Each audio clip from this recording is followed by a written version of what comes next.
ગીરમઠના 1008 મહંત શ્રી ગુરુદેવ બળદેવનાથ બાપુની હાથી પર શાહી સવારી નીકળી।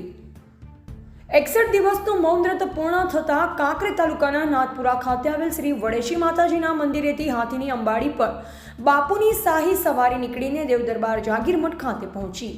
હજારો લોકો દર્શન કરવા માટે ઉમટી પડ્યા। રાજકીય નેતાઓ સહિત 18 આલમના શ્રદ્ધાળુઓ ભક્તિભાવપૂર્વક શ્રી ઓગણજી મહારાજના દર્શન કરી 1008 મહંત શ્રી ગુરુદેવ બળદેવનાથ બાપુના આશીર્વાદ લીધા।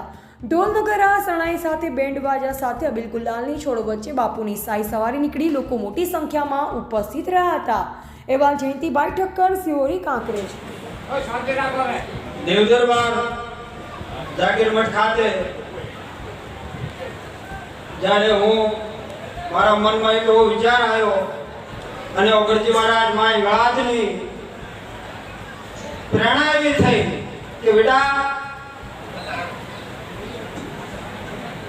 2 મહિનાનું તપ, 2 મહિનાની માળા ઓગણ થળી માથે કરો, કેમ કે જેમ દીવાની અંદર દિવેલ હોય તો